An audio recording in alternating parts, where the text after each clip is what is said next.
আপনি আপনার ছেলেকে বড় করলেন, সেই ছেলে বড় হয়ে গেজেটেড অফিসারের চাকরি পেল, তারপর আপনাকে যখন বৃদ্ধাশ্রমে রেখে দিয়েছে তখন কেমন লাগছে? আবার বৃদ্ধাশ্রমে না রেখে দিয়ে এসো বাড়ির বউগুলো মনে হয় এরা স্বামী ছাড়া কিচ্ছু বোঝে না। আর আজকাল তো আমার মায়েরাই প্রধান, আমার বাবারা কিচ্ছু না। আমার মায়েরা গার্জেন, যদি বলে কান ধরো কান ধরবে, যদি বলে বাবা মাকে ভাত দেবে না বাবা মাকে ভাত দেবে না। আজকাল আমার মায়েরাই হচ্ছে প্রধান, আমার বাবারা কিচ্ছু না। আপনাকে যে বৃদ্ধাশ্রমে রেখে দিয়েছে এটা কি শুধু সন্তানদের দোষ না বাবা মায়েদেরও দোষ আছে? আপনি যখন গর্ভবতী ছিলেন ডাক্তার বলে দিয়েছে বেড রেস্ট, এখন বেড রেস্টে আছেন, ভীষণ বড় এক টিভি দেখছেন, কষা মাংস ছিঁড়ে ছিঁড়ে খাচ্ছেন, আর শাড়িটা খুলে স্বামীকে দিয়ে বলছেন একটু ধুইয়ে দাও না গো। তা আপনার গর্ভে কেমন ছেলের জন্ম হবে? প্লেনে যেমন এয়ারপোর্ট ছাড়া নামে না, তেমনি বহু পরমাত্মা বাতাসে ঘুরে বেড়াচ্ছে, এরা ভালো জায়গা পাচ্ছে না বলে এদের জন্মই হচ্ছে না। ভালো সন্তান পেতে গেলে আগে ভালো মা হওয়া চাই। তো তুমি সন্তান পাবে, তবে সুখ দুঃখ প্রদয়। এই 1000টা বিবাহ করার পরে ছোট রানীর গর্ভে একটা সন্তান হয়েছে। এখন তার তো একটু যত্ন বেশি হবে, মানে তোমাদেরকে দেবে চাউমিন, একে দেবে এগ রোল।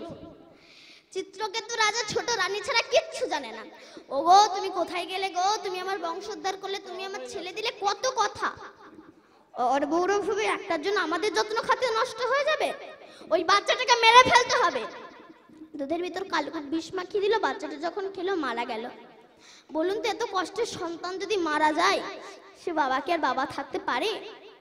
পাগল হয়ে গিয়েছে, ছেলেকে বুকের ভিতরে ধরে হাওয়াও করে কাঁদছে। এমন সময় নারদ ঋষি এসেছে। জয় হোক চিত্রকেতু রাজার জয় হোক। বলে জয়া দিতে হবে না, আমার সর্বনাশ হয়ে গিয়েছে। সর্বনাশ হয়েছে? কি হয়েছে তোমার? বলে আমার ছেলে আর নয়। কি তোমার ছেলে নাই? ওই তো তোমার ছেলে। আরে বাবা নারদ ঋষি আপনি কি পাগল? ও ছেলে কিন্তু তো আমায় বাবা বলে ডাকছে না, চলছে না, ফিরছে না। ও আচ্ছা, ওকে যে চলাতো ফেরাতো বলাতো, তুমি কি তাকে কোনোদিনও দেখেছো? বলে না তো। তুমি পাগল। তা তুমি সন্তান চাও? বলে হ্যাঁ। মন্ত্রপুত্র জল ছিটি দিলেন, সন্তান ঠোঁটে বসলো। কে কে ডাকছে আমায়? বলে তোমার বাবা ডাকছে। বলে কোন বাবা ডাকছে? বলে বাবা আবার কটা হয়? বলে 80 লক্ষ জনিত ভ্রমণ করে 4 লক্ষ দুর্লভ মানব জন্ম পেয়েছি। যতবার পৃথিবীতে জন্মগ্রহণ করেছে একটা করে বাবা পেয়েছি। কোন নাম্বার বাবা? বলে তোমার চিত্রকেতু বাবা। বলে বাবাকে বলে দাও বাবা যেন আমার জন্য না কাঁদে, কারণ 2000 টাকার নোট 500 টাকার নোট যতই গুছিয়ে রাখো জন্মে ব্যয় করার জন্য, তেমনি সন্তানকে যতই মানুষ করো জন্মে জমকে দেওয়ার জন্য, মৃত্যু সবার হবেই হবে। চিত্রকেতু রাজার কৃষ্ণ ভক্তি জন্মালো, নারদ ঋষি দীক্ষা দিলেন, স্বর্গ থেকে স্বর্ণ রথ এলো।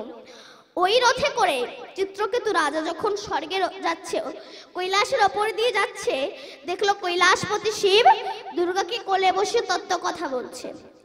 শিব বলে এই যে বুড়ো, চিত্রকেতু বললে এই যে বুড়ো শিব, তুমি বুড়ো হয়ে গেছো, তোমার মতিভ্রম জাগিয়েছে, এই এত লোকের মাঝে তুমি বউকে কোলে নিয়ে বসে আছো। শিব বৈষ্ণব তো, বৈষ্ণবের ক্ষমা জ্ঞান থাকে। শিব ক্ষমা করলেন, দুর্গা ক্ষমা করলেন না। দুর্গা বলে চিত্রকেতু তুই আমার স্বামীকে অপমান করলি, অভিশাপ দিচ্ছি তুই দৈত্য কুলে জন্মগ্রহণ করবি। তখন চিত্রকেতু রাজা রথ থেকে নেমে এসে মা দুর্গার চরণ দুটো জড়িয়ে ধরে বলছে, মা আমার যে কুলে জন্ম হোক না কেন আশীর্বাদ করো, আমার কৃষ্ণ ভক্তিটা যেন না নষ্ট হয়। বলুন তোমার দেবতাদের গুরুদেবের নাম কি? বলুন। দেবগুরু বৃহস্পতি। বৃহস্পতি যখন মর্তে এসেছিল ইন্দ্র ভীষণ নৃত্য করছিল, গুরুদেবকে দেখে সম্মান দিলেন না, গুরুদেব স্বর্গরাজ্য ত্যাগ করে চলে গেলেন। যখন স্বর্গরাজ্য গুরু শূন্য হয়ে গেল, তখন সমস্ত দানব দানবী রাক্ষস রাক্ষসী স্বর্গরাজ্যকে টার্গেট করল। তখন সবাই মিলে ভগবানের শরণাগত হলো, হে প্রভু আমাদের স্বর্গরাজ্য তো গুরু শূন্য হয়ে গেছে, কাকে গুরু আসনে বসাবো? ভগবান বলেন তষ্ঠা মুনির পুত্র বিশ্বরূপকে বসিয়ে দাও। বিশ্বরূপকে বসিয়ে দিলেন। এখন এই বিশ্বরূপের মা হচ্ছে দৈত্যের কন্যা, মানে মামারা হচ্ছে দৈত্য। স্বর্গে যার যজ্ঞ করে দৈত্যদের ভাগ দেয়। ইন্দ্র দেখতে পেয়ে বজ্র দিয়ে ওই বেত্রাসুরের ওই দশটা মুনির পুত্র বিশ্বরূপের তিনটে মাথাকে কেটে দিল। এই বিশ্বরূপের তিনটে মাথা, একটু হচ্ছে চাতক পাখি, একটু হচ্ছে তিথির পাখি, একটু হচ্ছে চড়ুই পাখি। যখন এই তিনটে মাথা কেটে দিল, দশটা মুনিরকে আগুন হলো। তিনি হোম যজ্ঞ করলেন, করে যেই না আহুতি দিলেন, ভীষণ এক দৈত্যের সৃষ্টি হলো, যার নাম হলো বেত্রাসুর। এই যে চিত্রকেতু রাজার কথা বলছিলাম না, বেত্রাসুর অসুর হয়ে সারা স্বর্গ রাজ্যকে একবার দাপিয়ে বেড়াতে লাগলো। তাকে কিছুতেই মারা যায় না। যখন সমস্ত অস্ত্র বিফল হয়ে গেল, তখন সবাই মিলে ভগবানের শরণাগত হলো। তখন ভগবান বললেন, দধিচি ঋষির অঙ্গের হাড় দিয়ে অস্ত্র বানাও, ওই অস্ত্রে তোমরা বেত্রাসুরকে মারতে পারবে। সবাই মিলে দধিচি ঋষির কাছে গেলেন। জয় হোক দধিচি ঋষির জয় হোক।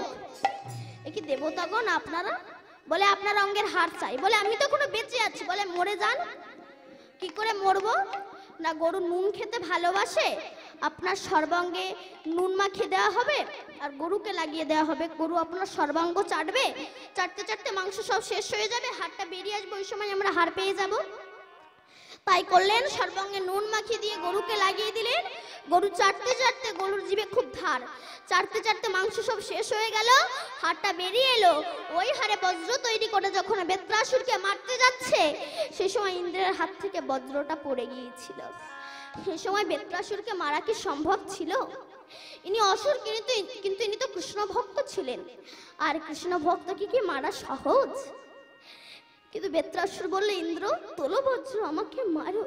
কি তুমি মরতে চাও? বলে হ্যাঁ, কারণ তোমার হাতে যে বজ্র আছে ওটা বৈষ্ণবের হাড় দিয়ে তৈরি, আর ওই হাড়ে যদি আমার মৃত্যু হয়, আমাকে দৈত্য কুলে আসতে হবে না, আমি নিতাই গৌর হরি বল বলে আমি ভগবানের চরণে পেয়ে যাব।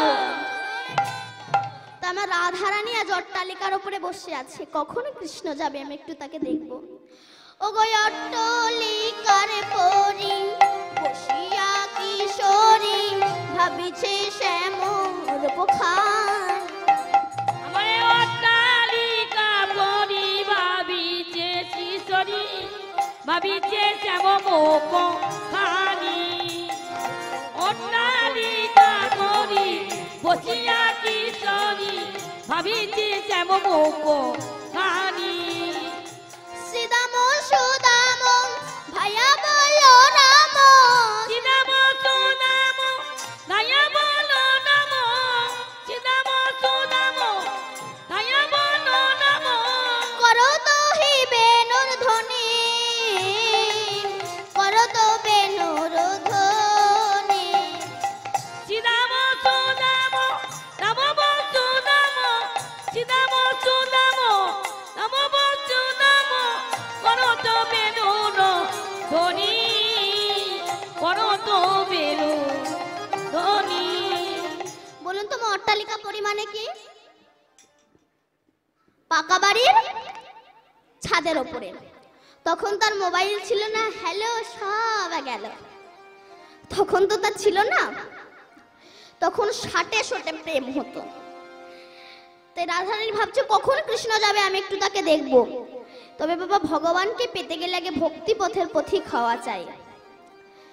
চার বন্ধু যুক্তি করেছে একটু আমেরিকায় যাবে, তো অনেক টাকা সংগ্রহ করে আমেরিকায় গিয়েছে। আমেরিকায় গিয়ে আমেরিকার 100 তলার ওপরের ফ্ল্যাটটা ভাড়া করেছে। কেন না, ওখানে থাকলে আমেরিকার অনেক কিছু দেখা যাবে। তাই আমেরিকার 100 তলার ওপরের ফ্ল্যাটটা ভাড়া করে এক রাত আছে, পরের দিন একটু ঘুরতে বেরিয়েছে। এবার সন্ধ্যা হয়ে গিয়েছে, চার বন্ধু বলছে দেখ খিদেও তো পেয়েছে, আর আমেরিকার হোটেলের এক একটা খাবারের যা দাম, চল আমাদের ঘরে যা মুড়ি গুড় আছে তাই গিয়ে খাই, চল। এবার এসেছে, যেই না ফিরে এসেছে, একটা কারণে লিফট বন্ধ, তারা অ্যানাউন্স করে দিয়েছে 1 ঘন্টা পরে লিফট চলবে। চার বন্ধু বলছে দেখ খিদেও তো পেয়েছে, যে যার সুখ দুঃখের কথা বলতে বলতে উঠে যায়, আর কোনো কষ্ট হবে না। ব্যাস উঠছে, প্রথম তার অ্যাডভার্টাইজ, জানিস জীবনে যে কত জমে খেটেছে, কত কিছু করেছে, এখনো পান্তা পর্যন্ত ভাই। তখন আর একজনা বলছে চুপ কর, তুই কি কষ্ট পেয়েছিস? কষ্ট তো জীবনে আমি পেয়েছি, শুধু একটা মেয়েকে ভালোবেসে, যাকে না দেখলে আমি 1 সেকেন্ড থাকতে পারি না। যার জন্য আমি আমার বাবা মাকে ত্যাগ করলাম, যখন 90,000 টাকার মোবাইল কিনে দিলাম, সে আমার সঙ্গে বেইমানি করলো। সে নিজের দুঃখের কথা বলেই যাচ্ছে, 75 তলা উঠে গিয়েছে। তখন আর একজনা বলছে চুপ কর, তোর নাই মেয়েটা করলো, আর আমার বউ আমার সঙ্গে বিশ্বাসঘাতকতা করেছে।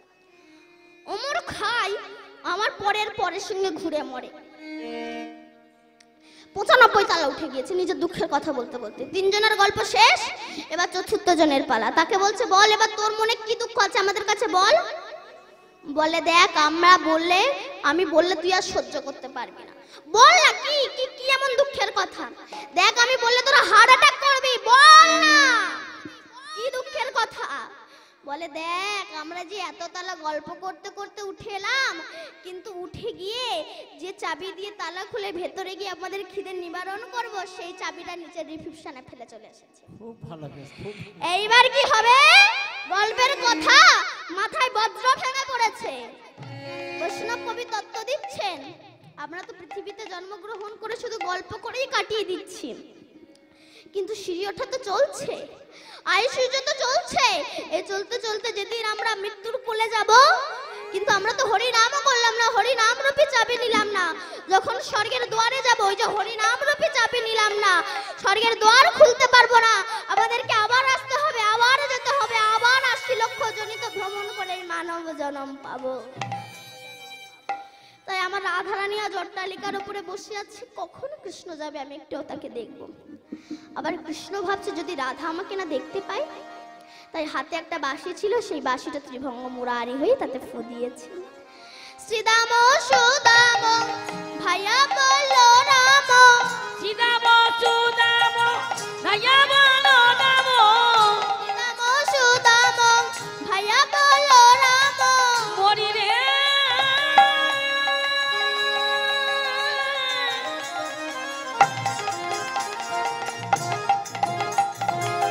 মরি রে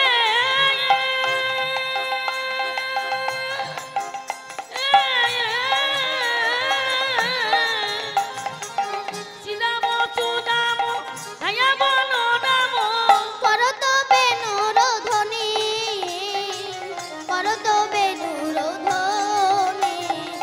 শ্রীদাম সুদাম ভাইয়া বলো রাম, শ্রীদাম সুদাম ভাইয়া বলো রাম, করো তো বেলুর ধ্বনি, করো তো বেলুর ধ্বনি। বলি অমনি বাসি বেজেই উঠিল, অমনি বাসি বেজে উঠিল, জয় রাধে শ্রী রাধে বলে অমনি বাসি বেজে উঠিল। আমার জয় রাধে শ্রী রাধে বলে অমনি বাসি বেজে উঠিল।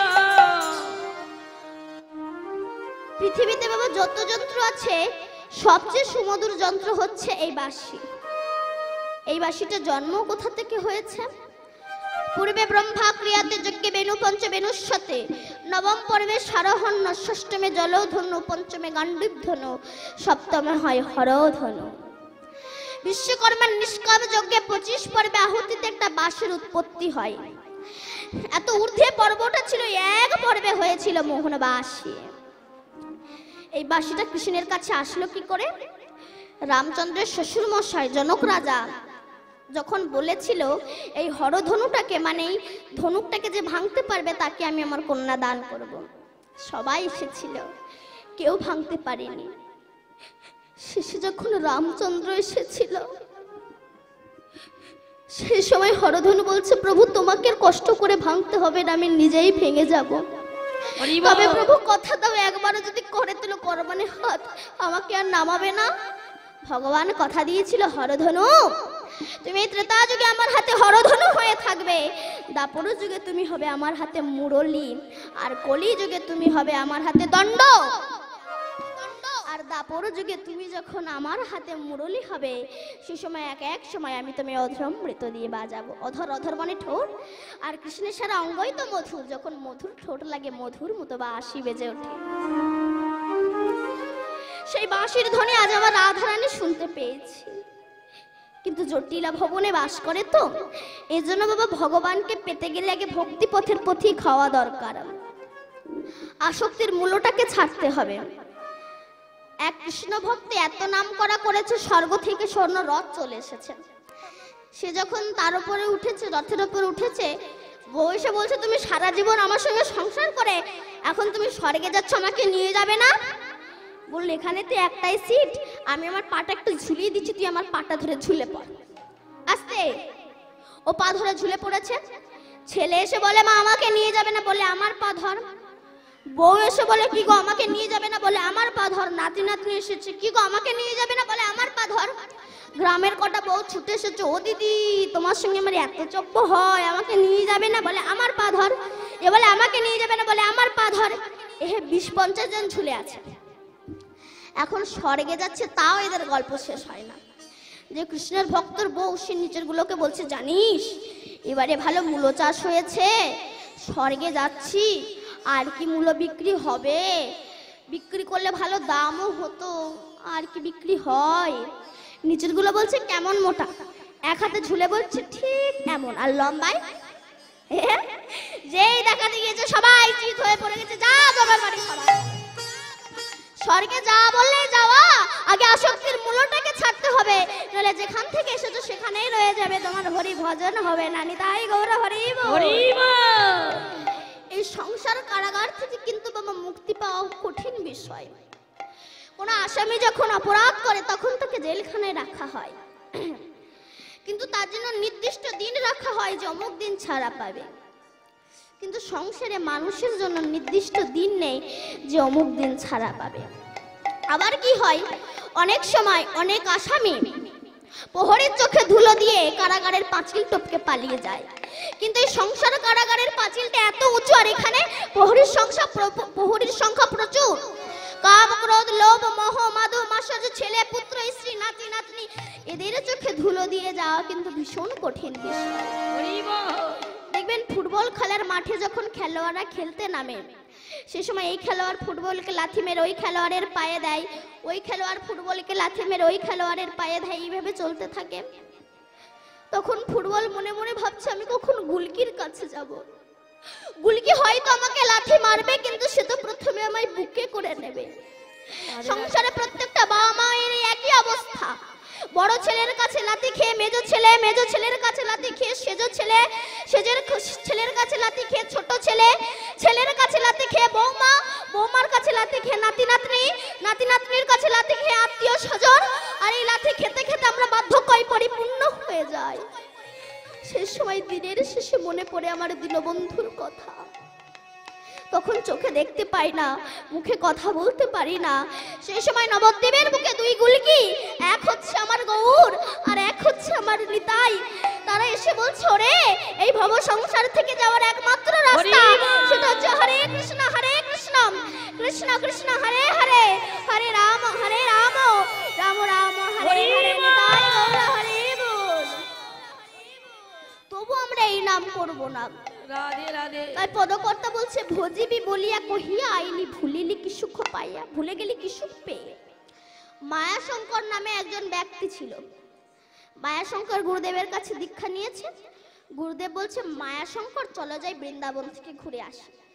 তখন মায়াশঙ্কর বলছে গুরুদেব আগে ছেলে পিলের বিয়েটা দিয়ে নি, তারপরে নাই বৃন্দাবনে যাব, আপনি নাই 5টা বছর পরে আসুন। গুরুদেব 5টা বছর পরে এসেছে। মায়াশঙ্কর বৃন্দাবনে যাবে না। মায়াশঙ্কর তখন বলছে গুরুদেব আগে নাতি নাতনির মুখগুলো দেখে নেই, তারপরে নাই বৃন্দাবনে যাব, আপনি নাই 4টে বছর পরে আসুন। গুরুদেব 4টে বছর পরে এসেছে। মায়াশঙ্কর বৃন্দাবনে যাবে না। মায়াশঙ্কর বলছে গুরুদেব ওই বাড়ির পাঁচিলটা আগে তুলে নেই, তারপরে নাই বৃন্দাবনে যাব, আপনি নাই 3টে বছর পরে আসুন। রাধে। গুরুদেব 3টে বছর পরে এসেছে, এসে দেখে মায়াশঙ্কর মরে গেছে। তা মায়াশঙ্করের ছেলেদের কাছে জিজ্ঞাসা করছে বাবা তোমার বাবা মরে যাওয়ার পরে কি নতুন কিছু দেখতে পাচ্ছ? বলে হ্যাঁ গুরুদেব দেখতে পাচ্ছি। কি দেখতে পাচ্ছ? আমরা যখন বাবাকে পুড়িয়ে বাড়ি আসছিলাম দেখি কিনা একটা কালো কুকুর, তার চোখ জল জল জল করছে, সে আমাদের পেছন পেছন আমাদের বাড়ির ওখানে পড়ে থাকে, কোন থেকে যাই না। গুরুদেব তো বুঝতে পেরেছে মায়াশঙ্কর সংসারের আসক্তি ছাড়তে পারেনি। কুকুররূপী মায়াশঙ্করের কাছে গিয়ে কমণ্ডলু থেকে জল দিয়ে বলছে, মায়াশঙ্কর বৃন্দাবনে যাবে না? তখন সেই কুকুররূপী মায়াশঙ্কর বলছে, গুরুদেব আমার ছেলে পিলে না বড্ড বোকা, যে যাচ্ছে তাকে তাই দিয়ে দিচ্ছে রে। গুরুদেব আপনি 2 বছর পরে আসুন। গুরুদেব 2 বছর পরে এসে দেখে কিনা সে কুকুরও মরে গেছে। তা মায়াশঙ্করের ছেলেদের কাছে জিজ্ঞাসা করছে, আচ্ছা বাবা ওই কুকুরটা মরে যাওয়ার পরে কি নতুন কিছু দেখতে পাচ্ছ?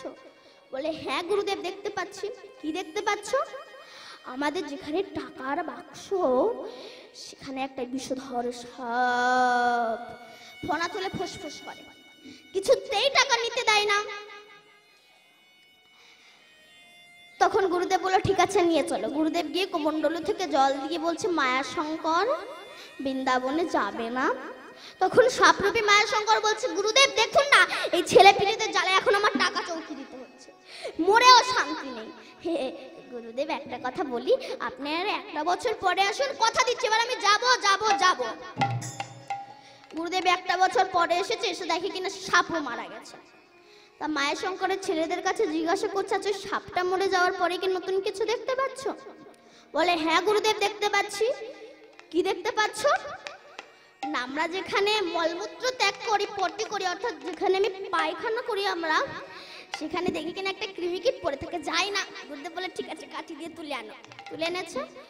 গুরুদেব তখন কমণ্ডলু থেকে জল দিয়ে বলছে, মায়াশঙ্কর বৃন্দাবনে যাবে না? রাধে। তখন মায়াশঙ্কর বলছে, না আর যাব না। কেন যাবে না?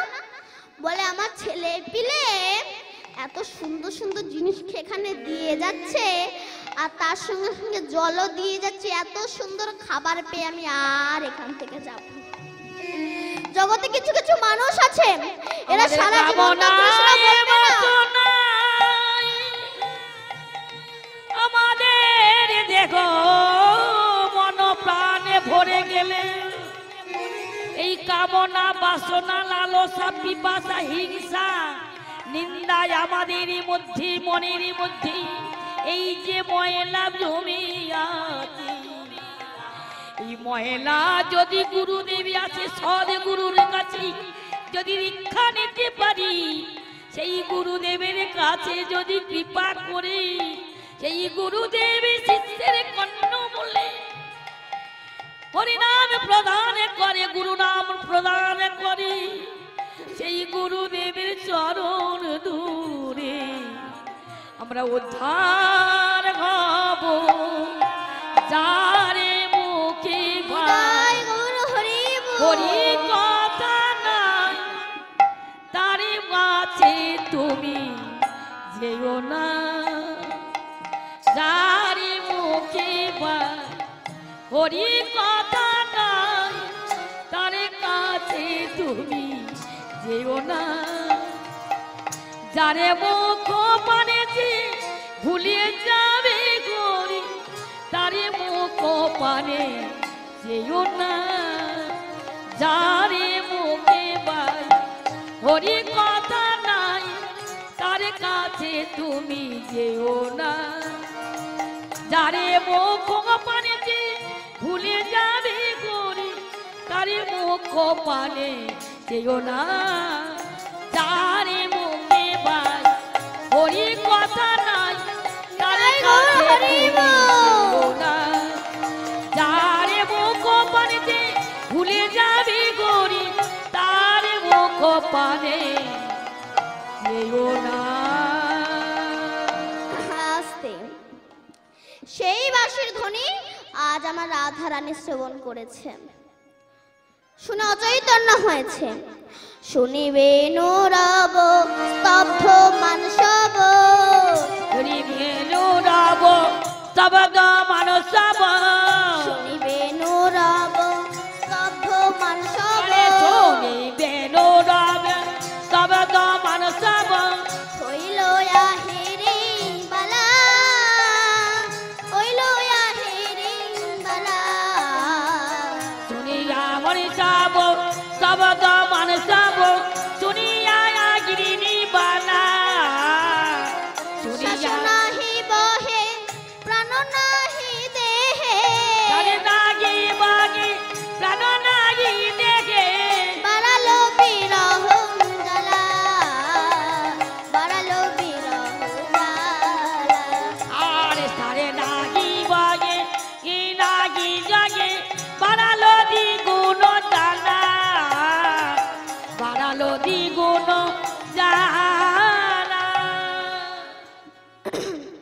রাজরানী বলছে সখী, সখীরা বলছে রাধে তোর কি হয়েছে বল।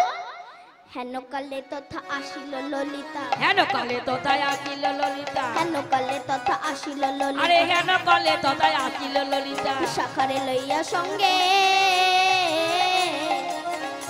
আরে হেন তো তথায় আইল ললিতা, বিশাখারে সঙ্গে। হেলিত নলিনী পড়িল ধরণী ধুলায় ধূসর অঙ্গে, হেলিত নলিনী পড়িল ধরণী ধুলায় ধূসর অঙ্গে। রাধারানী বলছে সখী তোর কি হয়েছে। সখীরা বলছে রাধে তোর কি হয়েছে বল, তোর কি হয়েছে। বলে কৃষ্ণ দর্শনে যাবো রে সখী। বলছে যদি কৃষ্ণ দর্শনে যেতে চাস শুয়ে পড়। আমি বলছি যদি কৃষ্ণ দর্শনে যেতে চান শুয়ে পড়ুন, যে যার যেখানে আছেন শুয়ে পড়ুন। কৃষ্ণ দেখবেন না, দেখবেন তো, যদি দেখতে চান শুয়ে পড়ুন। এই ললিতা কি বলছো শোন না। ওমা আপনারা যেটা ভাবছেন আমি সেটা বলছি না। বৈষ্ণবের চরণ ধুলিতে গড়াগড়ি দাও হৃদয় গৌর হরি বল। রাধে কি হয়েছে তোর। বলে শ্যাম গোঠে গেল মোরা যাই চলো, আর শ্যামে গোঠে গেল মোরা যাই চলো, শ্যামে গোঠে গেল মোরা যাই চলো, হইয়া রাখালো বেশে ওইরা রাখালো বেশে। ললিতা বলল রাধে চিন্তা করিস না তুই, ছলে বলে কলে কৌশলে তোকে আমরা কৃষ্ণ দর্শনে নিয়ে যাব। কি করবি সখী, তোকে আজ আমরা একটা কৃষ্ণ সাজাবো। এই দেখুন শুরু হয়ে গেল কিন্তু দুই কৃষ্ণ। তোকে আজ আমরা একটা কৃষ্ণ সাজাবো। তাই নাকি। হ্যাঁ রে সখী। এই ললিতা দাঁড়া না। তখন রাধারানী বলল সখী আমি তো পরিষ্কার আর সে তো কালো, আমি কালো করবি কি করে। ললিতা ছুটে গেলেন মৃগ, মৃগ মানে হরিণ। হরিণের মাথায় যদি সাথী নক্ষত্রের জল পড়ে নাভিতে কস্তুরী হয়, খুব সেন্ট, গায়ে মাখলে কালো হওয়া যায়। হাতির মাথায় পড়লে গজমতি হয়, সাপের মাথায় পড়লে মণি হয়, ঝিনুকের মাথায় পড়লে মুক্ত হয়, গরুর মাথায় পড়লে গোরচনা হয়, বাঁশের মাথায় পড়লে বংশলোচন হয়। ললিতা ছুটে গেলে আহা মৃগ মদ কস্তুরী আনি অঙ্গ কইল কালা, নিগমাদ কচরিয়ানি অঙ্গ কইল কানা, মৃগ মদ কস্তুরী আনি অঙ্গ কইল কালা, আর নিগমাদ কচরিয়ানি অঙ্গ কইল কানা, গলায় গাথিয়া দিল কদম্বেরি মালা, আর গলায় গাতিয়া দিল কদম্বেরি মালা।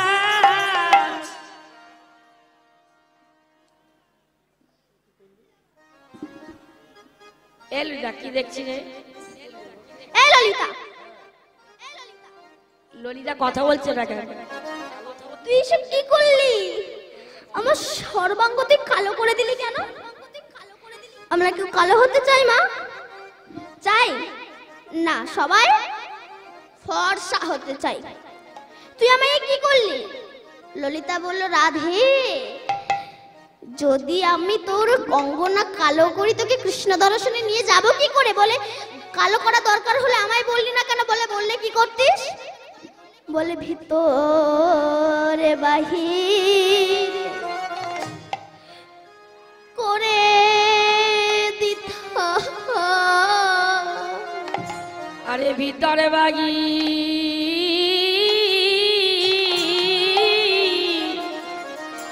করে দিতা,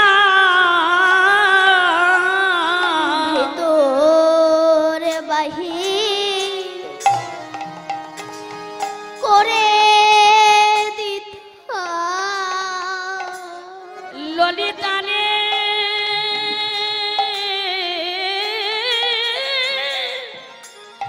এ ললিতা শোন শোন,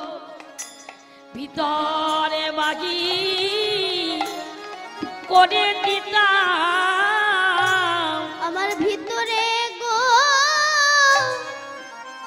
বিন্দু আছে হরিব বলে ভিতরে ভাই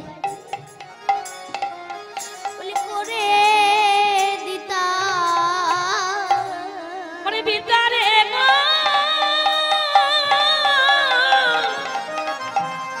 বিন্দু আছে রাধে আমি ভিতরে ভাই করে দিতাম কি বাবা ভেতরে গোবিন্দ নেই আছে গোবিন্দ সমুদ্র মন্থন হয়ে যে বিষ উঠেছিল বিষ কে খেয়েছিল মা মহাদেব সেদিন মহাদেবের একটা নতুন নাম হয়েছিল কি বলুন তো নীলকণ্ঠ কেন নীল বডি হয়নি কেন নীলকণ্ঠ নাম হয়েছিল কেন গলায় বিষ বেঁধেছিল না শিব গলায় বিষকে বেঁধে রেখেছিল শিবের কি ড্রেন সাপ্লাই ছিল না পাসিং হয়নি গলায় বিষকে বেঁধে রেখেছিল কেন শিব বলছে বিষ আমার হৃদয়ে গো বিন্দু আছে হৃদয়ে গো বিন্দু আছে আমি যেতে দেব না তাহার কাছে ভিতরে গো বিন্দু আছে আরে যেতে দেব না তাহারের কাছে আমার ভিতরে গো বিন্দু আছে ভেতরে গোবিন্দ আছে যখন হনুমান সীতা দেবীকে উদ্ধার করে এনেছিল সীতা দেবী একটা গজমতি হার হনুমানকে দিয়েছিল এই না হনুমান ধর তখন হনুমান সেটাকে নিয়ে এসে দূর করে ছুঁড়ে ফেলে দিয়েছিল লক্ষণ বলে এত দামি হার তুমি ছুঁড়ে ফেলে দিলে কেন বলে আমার প্রভু রামের চেয়ে দামি বস্তু কি আর জগতে হতে পারে ফেলে দিয়েছিল দূর করে আবার কিছুক্ষণ পর তুলে একটা করে দানা ছেড়ে চেবায়াত দূর করে ফেলে দেয় লক্ষণ বলে এত দামি হার তুমি চেবাচ্ছ কেন বলে বাইরেটা দেখে ফেলেছিলাম রাধে ভেতরে যদি আমার প্রভু রাম থাকে তার কত ব্যথা লাগবে তাই দেখছি ভেতরে আমার প্রভু রাম আছে কিনা তার ব্যথা লেগেছে কিনা বলে ভেতরে কোনোদিনও রাম থাকে বলে কেন শুধু গজমতির ভিতরে কেন আপনার ভিতরে রাম আছে আমার ভিতরে রাম আছে লক্ষণ বলেছিল প্রমাণ আছে তখন নিজের বক্ষ চিরে রাম সীতার দর্শন করিয়ে দিয়েছেন নিতাই গৌর হরি বল। দেখবেন বাবা ছেলে মেয়ে হওয়া যায় কিন্তু মেয়ে ছেলে হতে গেলে অনেক অসুবিধা মেয়েদের পয়ধর আছে লম্বা লম্বা চুল আবার বাপা আগে চলে তাই পয়ধর থাকবে কি করে কদম্ব ফুলের মালা মোটা করে গেথে গলায় দিয়েছে বিশাখা সুদেবী মালা দে তো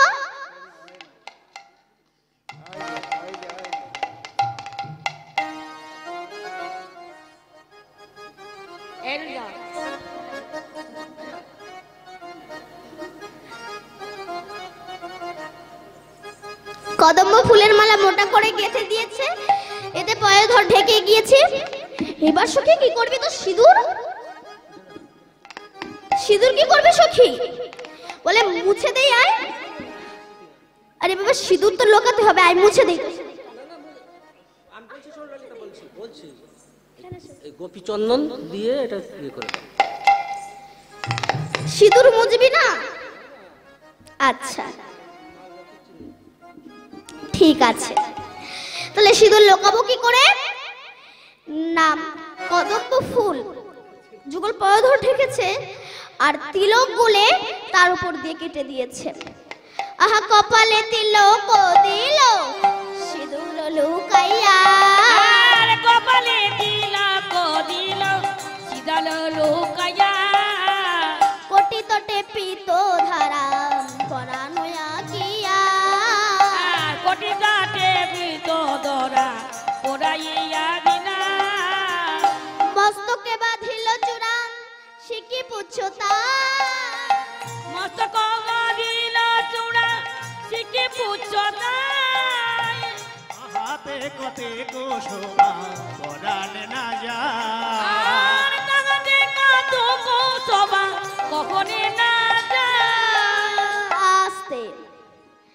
সিঁদুর লোকাবে কি করে না তিলক কেটে দিয়েছে আর মাথায় পাগড়ি বেঁধে দিয়েছে, এতে সিঁদুর লুকিয়ে গিয়েছে।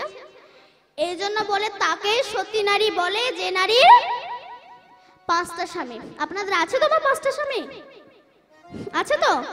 যাদের যাদের নেই তারা করে নেবেন, তবে আমি থাকতে থাকতে না, আমি চলে গেলে তারপর করে নেবেন। আমি বলছি আপনাদের 5টা স্বামী আছে, বলে দিই কোন কোন 5টা স্বামী। শাখা, শাখা একটা স্বামী, সিঁদুর একটা স্বামী, আর বিয়ের সময় মেয়েদের হাতে নোয়া দেয় না, ওই নোয়া একটা স্বামী, যাকে বিয়ে করেছেন সে একটা স্বামী, আর জগৎ স্বামী একজন স্বামীই হচ্ছে 5টা স্বামী। এবার আমার রাধারানী আজ কৃষ্ণ সেজেছে, কিন্তু বাঁশি পাবে কোথায়? বিনোদিনী কহে যদি সাজলাম বনমালী, বিনোদিনী কহে তবে সাজে নামে বনমালী, শোভা নাহিন ধরে করে বিনা মরলি, আর শোভা নাহি পরে ধরে বেনার মুরলি। বলে দে রে আমায় বাঁশি দে রে, দে দে আমায় বাঁশি দে রে, দে রে আমায় বাঁশি দে দোলে রে, দে দে আমায় বাঁশি দে রে, কৃষ্ণ তর শুনে যাব, দে রে আমায় বাঁশি দে রে, কৃষ্ণ দর শনে যাব, দে দে আমায় বাঁশি দে রে। বাঁশি পাবে কোথায়? ললিতা চতুরা ছিল, বুদ্ধিশীল ছিল, আর ললিতা চতুর ছিল, দিদির দিল, নবীন পদের নাল তুলিয়া আনিল, আর নবীন পদের নাল তুলিয়া আনিল, নবীন পদের নাল তুলিয়া আনিল, আর নবীন পদের নাল তুলিয়া আনিল, তাহার উপর সপ্ত ছিদ্র বানাইয়া বিনোদিনী বাজাইল তাহে ফুক দিয়া। রাধারানী যখন বাঁশিতে ফু দিয়েছে তখন বাঁশি বাঁশি আমার বাজে না, বাজে না, বাজে না, বাজে না, বাজে না, বাজে না, বাজি বাজে না, বাজে না, মোহন মোহন মোহন বাঁশি বাজে না, বাজে না, আরে মগর মগর মগর বাজি বাজে না, বাজে না, জয় রাধে শ্রী রাধে বলে বাজে না, বাজে না, জয় রাধে শ্রী রাধে বলে বাজি বাজে না, বাজে না। কেন না বাঁশির মনে আজ কৃষ্ণ প্রেম জাগরিত হয়েছে। হে রাধে, যে রাধার চরণে কৃষ্ণ দাসক্ষত লিখে দিয়েছে, সেই রাধার চরণ পেয়েছি, হাত পেয়েছি, হাতে উঠেছি, তার চরণ পাবো না, আমি বাঁশি বাজবো না।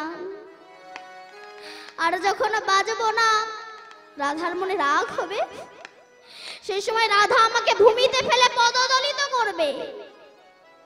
আজ বাঁশি পর্যন্ত ভগবানকে চিনতে পেরেছে, কিন্তু আমি হরি বল। এমন মূর্খ, আমি ভগবানকে চিনতে পারলাম না। আমরা সংসার নিয়ে মাতামাতি করে আছি। একবার এক চিল একটা মাছকে ছো মেরে নিয়ে গাছের ডালে গিয়ে বসেছে, তারাও মাছটাকে খাবে বলে। এমন সময় একটা কাকের দল সেই মাছটাকে ঘিরে ধরলো, তারাও মাছটাকে খাবে বলে।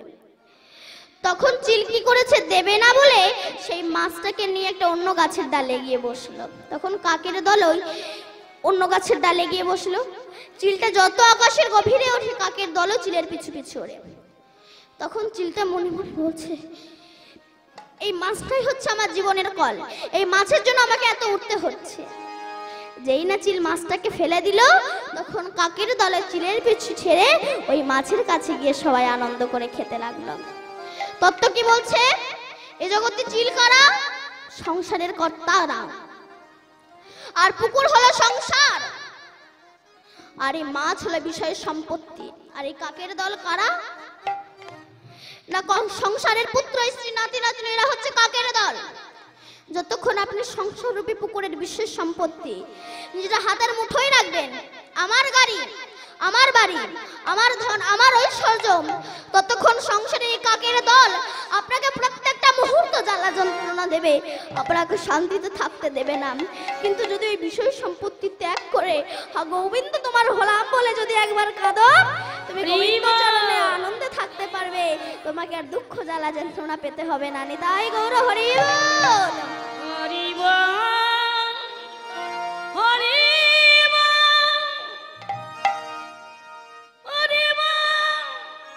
হরি গরি গরি গরি বল, সবাই মিলে গরি গরি বল, মনে যদি আগুন লাগে হরি নামে বলো বদনে, মনে যদি আগুন লাগে হরি নামে বলো বদনে। হরি বল, হরি বল, হরি বল, হরি গরি গরি গরি বল, হরি বল। সবাই মিলে গরি গরি বল, সবাই মিলে গরি গরি বল, সবাই মিলে হরি গরি বল। রাধারানী বলে, বাঁশি আজ যদি তুমি না বাজো, আমি তোমাকে ভূমিতে ফেলে পদদলিত করব। বাঁশি বলছে, রাধে আমি তো তাই চাই, তাই চাই, তাই চাই তাই চাই, তোমার চরণ পেলে বেজে উঠব, তাই চাই, তাই চাই। আরে চরণ পেলে বেজে উঠিব বাঁশি, তাই চাই তাই চাই। এমনি ভাবে ভূমিতে ফেলে পদদলিত করিল, জয় রাধে শ্রী রাধে বলে বাঁশি বাজিয়াই উঠিল। এবার আরে বাঁশি জয় বাজে। রাধে শ্রী রাধে বলে বাঁশি বাজিয়া উঠিল।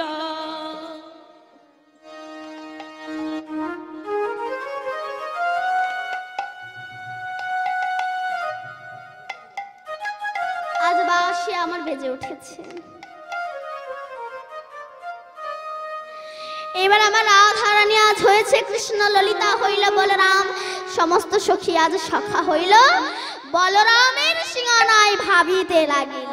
হরি বল, হেন কালে পূর্ণ মাসি মনেতে জানিয়া, হেন কালে পূর্ণ মাসি মনেতে জানিয়া, এনে দিল হরের সিংহা হরষিত হইয়া, জেনে দিল হরের সিংহা হরষিত হইয়া, সিংহা দেখি বিনোদিনী হরষিত মন, হরষিত মন, আর যদুনা তো দাস কহে করাহ গমন, আর যদুনা তো নাচে কগে করয়ে গমন। আমার রাধারানী আজ চললেন কৃষ্ণ বেশে, গরুর পালকে নিয়ে চললেন। হই হই রব দিয়া প্রবেশিলা বনে, হই হই রামে দিয়া প্রবেশিলা বনে, হই হই রব দিয়া প্রবেশিলা বনে, হই হই রামে দিয়া প্রবেশিলা বনে, আনন্দে বাজাইল বাসি হরষিত মনে, আনন্দে বাজাবাসি হরষিত মনে।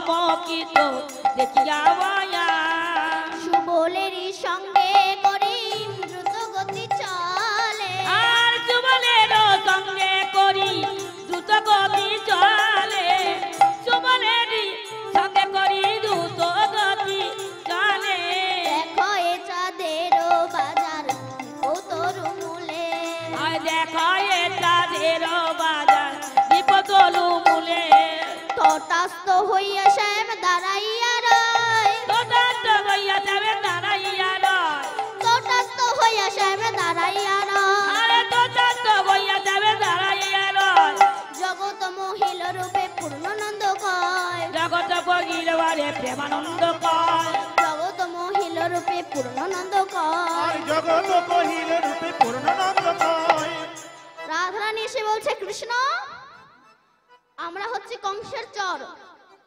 তোমাকে ধরতে এসেছি এই বলে বেঁধে ফেলেছে ইহতর বন্ধনেতে কাতর হইয়া সে আরে ইগোতরে কন্দনেতে কাতর হইয়াছে ইহতর বন্ধনেতে কাতর হইয়া সে আর ইগোতরে বন্দনেতে কাতর হইয়াছে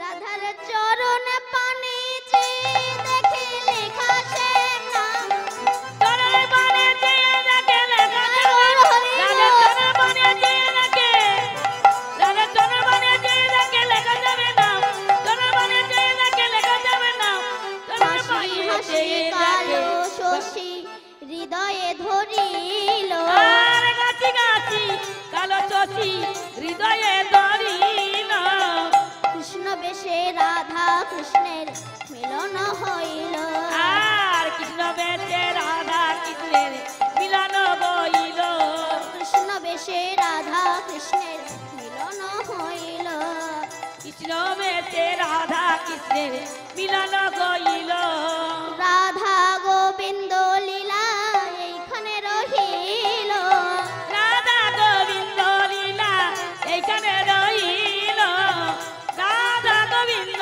লীলা এইখানে রইল বদন ভরে সবাই মিলে হরি হরি বল আরে বদন বরে সবাই মিলে হরি হরি বলো বদন ভরে সবাই মিলে হরি হরি বল আরে বদন বরে সবাই মিলে হরি হরি বলো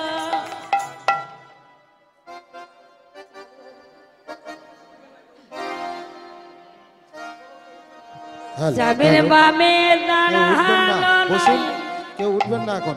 নবীন কি শরীরে আমরা যখন পৌষ সংক্রান্তিতে এই পৌষ মাসে সংক্রান্তিতে আমরা যখন এই বীরভূমেই আসি আমরা এই জয়দেব মেলায় সেই সময় এই সুখীর আগের মধ্যে এই রাত্রি এই গানটি আমাদের গাওয়া হয় মাটির হাঁড়ি বাজিয়ে দেখেছি আমরা সুখী রাগ বলে কি শ্যামেরে বামে দাঁড়ালো দাই নবীন কিশোরী রে শ্যামেরে বামে দাঁড়ালো দাই নবীন কিশোরী রে ও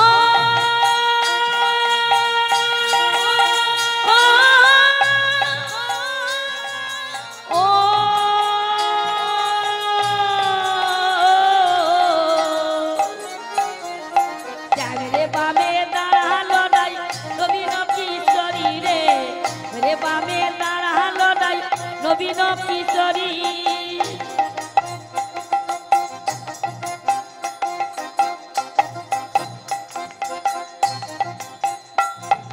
ও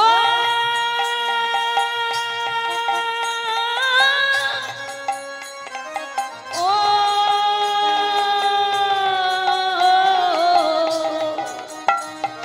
আহায়া হায়া হায়া আয়া হায়া আয়া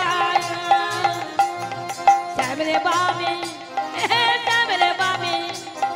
শ্যামরে বামে দাঁড়ালো নাই বিন কিশোরী রে বিন কিশোরী ওরে বংশী কাগে মাগে রাঙা চরণ মাধুরী রে শোনো মাধুরী ও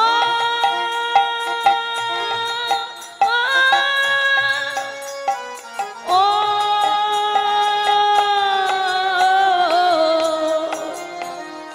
আহা